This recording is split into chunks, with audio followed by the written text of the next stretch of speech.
శ్రీమాత్రే నమ. జయ గురు దత్తాత్రేయ నమ.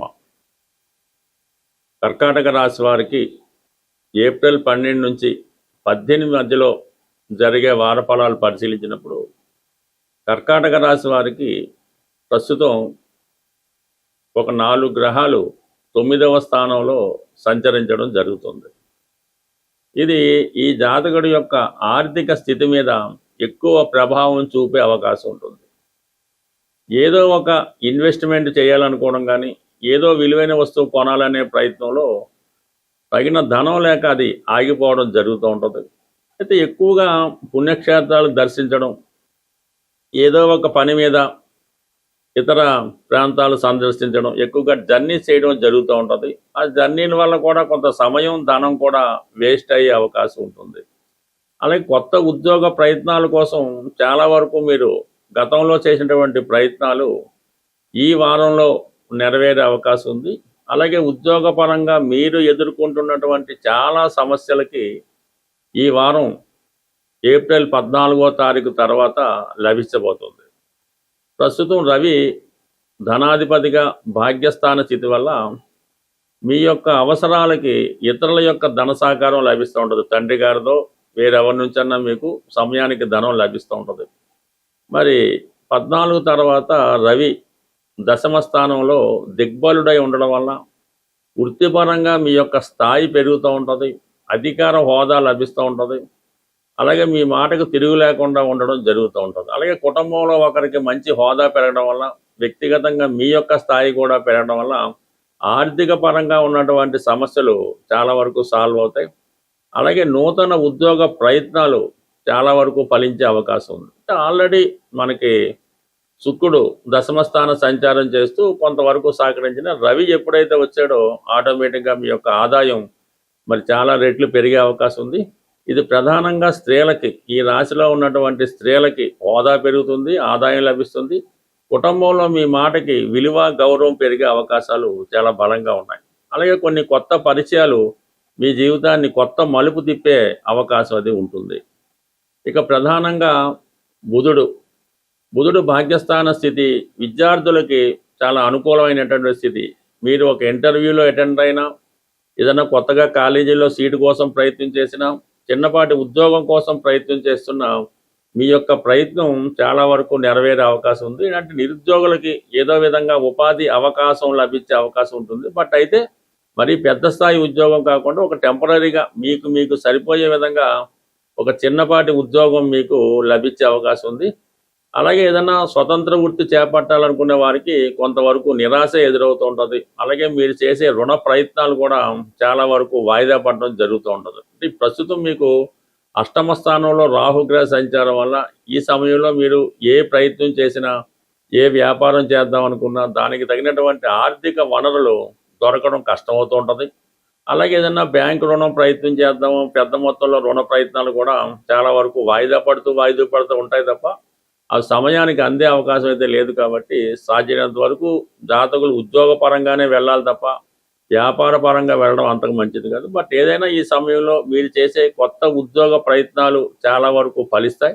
అలాగే ఏదైనా మీరు ప్లేస్ మారాలనే మీ ఆలోచన, ఉన్న ప్రాంతం నుంచి వేరొక ప్రాంతంలో వెళ్ళి అక్కడ మీ జీవనోపాధి సాగించాలనే మీ ప్రయత్నం ఈ సమయంలో నెరవేరే అవకాశం ఉంటుంది. ప్రధానంగా గృహంలో శుభకార్యాలు ఎంత కష్టపడినా వాయిదా పడడం జరుగుతూ ఉంటుంది. ఇంట్లో ఒకరికి సరైనటువంటి సత్సంబంధాలు లేకపోవడం, ఇంటి అవసరాలకి తేవలసినటువంటి వస్తువులు కానీ సదుపాయాలు కానీ సమకూర్చడంలో విఫలం అవుతూ ఉంటారు. అందరూ సంపాదిస్తుంటారు, ఎవరు బాధ్యత తీసుకోరు, ఆ ఇంటి ఇళ్ళాలు సతమతం అవుతూ ఉంటారు. ఇలాగా ఈ గృహ పరిస్థితి అల్లుకల్లోలంగా ఉన్నప్పుడు ఒక చక్కని పరిష్కార మార్గం ఇది చాలా సక్సెస్ఫుల్గా రావడం జరిగింది. ఇది చాలా నమ్మకంతో చేయవలసి ఉంటుంది. ఒక మంచి శుభ్రమైనటువంటివి న్యూ స్టాకులో ఉన్నటువంటి పసుపు కొమ్ములు ఒక 111 తీసుకోవాలి. పసుపు కొమ్ములు చిన్న సైజు లాంటి మీడియం సైజు తీసుకోవాలి. వాటితో శుక్రవారం రోజు లక్ష్మీ అమ్మవారికి అష్టోత్తరంతో పూజ చేయవలసి ఉంటుంది. ఈ పసుపు కొమ్ములు 108 నామాలతో అమ్మవారికి పూజ చేసి అమ్మవారి ముందు ఉంచాలి. తర్వాత అవి ఒక చక్కని గట్టి దారంలో ఆ దారానికి కూడా పసుపు రాసి పవిత్రమైనటువంటి మనసుతో ఈ పసుపు కొమ్ములు అనేవి ఒక మాలగా కట్టవలసి ఉంటుంది. ప్రతి పసుపు కొమ్ము కట్టేటప్పుడు ఈ అమ్మవారి నామాన్ని జపిస్తూ ఈ 108 పసుపు కొమ్ముల్ని ఒక మాలగా తయారు చేసి మీ గృహం ప్రధాన గుమ్మానికి కట్టవలసి ఉంటుంది. అంటే మామూలుగా మామిడి తోరణం కట్టినట్టుగా ఈ 108 పసుపు కొమ్ములతో చేసినటువంటి మాలని చక్కగా అలంకరించడం వల్ల మరి మీ గృహంలోకి చాలా వరకు మంచి ఎనర్జీ రావడం జరుగుతుంది. చాలా వరకు ఆర్థిక సమస్యలు ఇమ్మీడియట్గా ఒక శుభకార్యం అన్నది మీ గృహంలో జరుగుతుంది. దానివల్ల మీ ఇంట్లో ఆటోమేటిక్గా జరుగుతుంటుంది.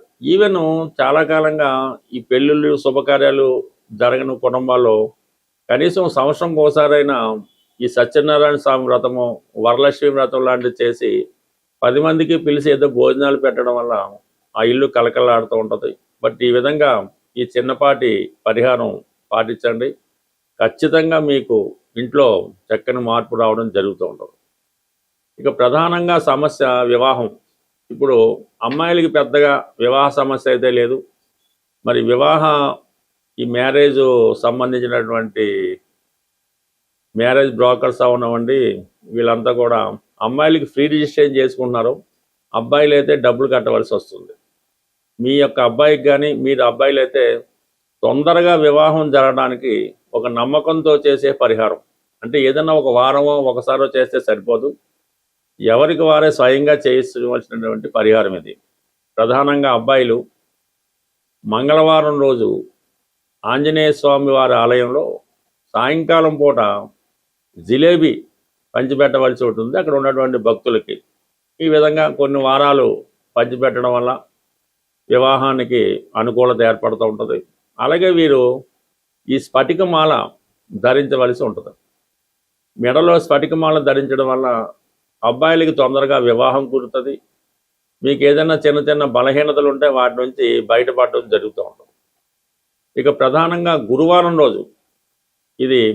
రోజు చక్కగా ఏదైనా గోశాల దర్శించి గోవుకి ప్రదక్షిణలు చేసి శనగలు గోవుకి పెట్టడం వల్ల, అంటే ఏదైనా రెగ్యులర్గా కొన్ని వారాలు చేస్తుంటే ఖచ్చితంగా మీరు అనుకున్న కోరిక నెరవేరే అవకాశం ఉంటుంది.